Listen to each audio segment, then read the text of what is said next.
Okay, let's dive right into this. Today, we're taking a journey back in time to explore a really fascinating legal paradox from 1923, all centering around property taxes. It's this classic high stakes showdown between a seemingly ironclad contract and the reality of a booming economy. We're going to explore how a pretty straightforward real estate deal morphed into a monumental Supreme Court test case, one that actually helped define how we look at property value even today. Just imagine this for a second. You buy a prime piece of real estate for literally 4 pesos and 4 centavos per square meter. Now imagine your contract strictly limits the future sale value to that exact same price. You'd probably assume your property taxes would always be locked into that super low 4 peso value, right? Well, what happens when the government suddenly knocks on your door and says, yeah, actually, we're going to tax you as if this land is worth 20 pesos per square meter? That is the exact mind-bending math at the heart of the famous Army-Navy Club versus Trinidad case. How in the world can a property legally capped at 4 pesos suddenly be taxed at 20? Section 1. The Sweetheart Real Estate Deal. So to understand how this whole trap was slowly set, let's break down the timeline. Back in December of 1908, the city of Manila sold a newly filled plot of land in the New Luneta area to the Army and Navy Club. And the price? A wonderfully low 4 pesos and 4 centavos per square meter.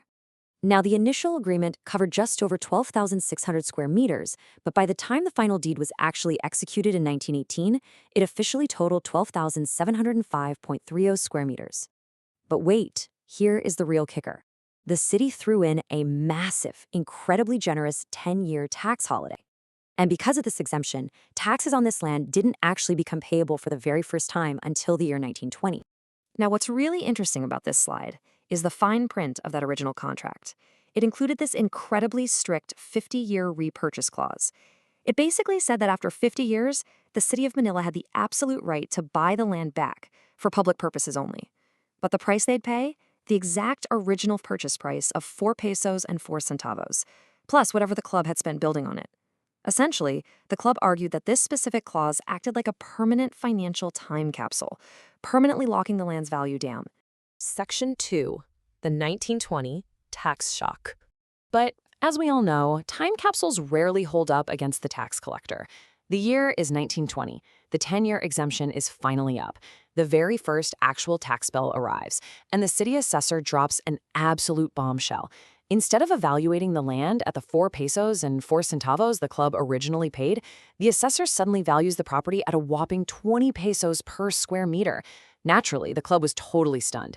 I mean, they were suddenly facing a tax valuation roughly 5 times higher than they had anticipated. So they paid the tax under protest and immediately launched a massive lawsuit to fight the increase.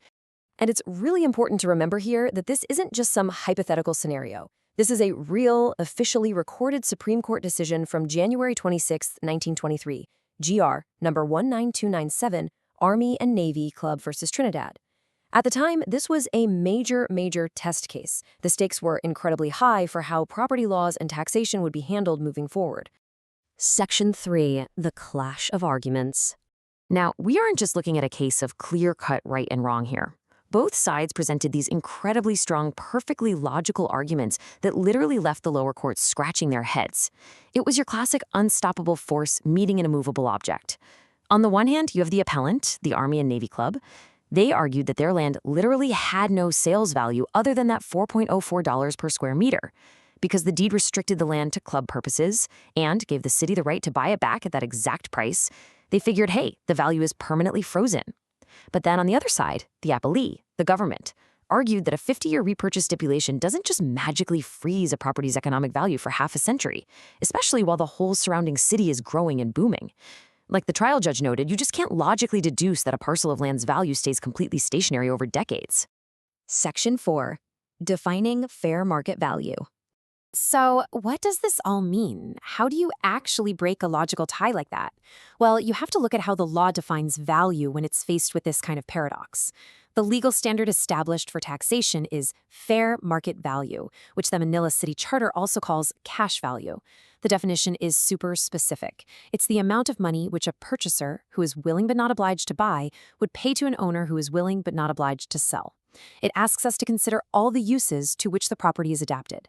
So the crucial point is, this whole criterion relies entirely on a hypothetical sale. These buyers and sellers, they don't even need to be real existing people. It's an economic projection, not just looking at a literal receipt from a past transaction. And the Supreme Court ruling included this really powerful statement. They said, what a thing has cost is no infallible criterion of its market value. The court elaborated that, sure, actual profits or rental income can definitely help figure out a property's value, but there are exceptions. Exceptional properties that are designed primarily for personal use, benefit, and gratification, exactly like a private club, they simply don't fit into those rigid valuation rules. Because real estate is affected by so many complex circumstances, you just cannot point to an original cost from over a decade ago and claim, yep, that is its absolute forever value. Section 5. The Supreme Court Verdict. Okay, so we know the definitions and we know the arguments. Let's find out how Justice Malcolm and the rest of the Supreme Court finally broke this really tight logical tie. Ultimately, after a lot of thoughtful consideration, the Supreme Court sided with the government, and they did this based on three main rationales. First, they pointed out it would be fundamentally unfair to all the surrounding properties in Alameda and along Cavite Boulevard if the club got to pay taxes on an artificially low purchase value while everybody else was paying standard updated rates. Second, they ruled that the cities simply cannot legally set up one standard of taxation for one person and a totally different standard for everyone else. And finally, they emphasized that courts really have to trust the prudent discretion of specially trained assessors, the people who actually evaluate all these market elements. Honestly, you kind of have to admire the sheer audacity of the club, just hoping a 50-year-old receipt would keep their taxes down forever. But the court saw right through it. The court also brought up a super practical point. Granting the Army and Navy Club that initial 10-year tax exemption in the first place, that was already the absolute limit of municipal consideration. Basically, the city had already done them a massive favor. Furthermore, the justices cited this very sound legal rule from Louisiana. It states that when the judicial mind is left in doubt, it is best to just leave the assessor's valuation undisturbed. And with that, the much higher 20 peso valuation was firmly affirmed. Section 6. Why this matters today. Now let's move to and see how this builds our understanding today. You might be wondering why a century-old tax dispute over a few pesos even matters to us right now.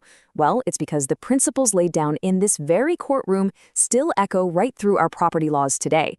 The legacy of this 1923 decision firmly established that no one gets a free ride forever, no matter how amazing their initial contract was. By prioritizing fair market value over a rigid, historical purchase price, the Supreme Court ensured an equitable standard of taxation for everyone. This ruling essentially protects the whole tax system from endless legal loopholes. It ensures that as a city grows and prospers, the tax base reflects that reality fairly across all property owners. Which leaves us with this final thought.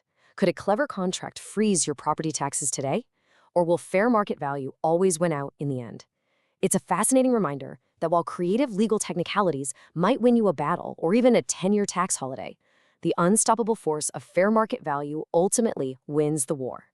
Thanks so much for joining me on this explainer, and I hope you enjoyed this deep dive into the fascinating world hidden inside our laws.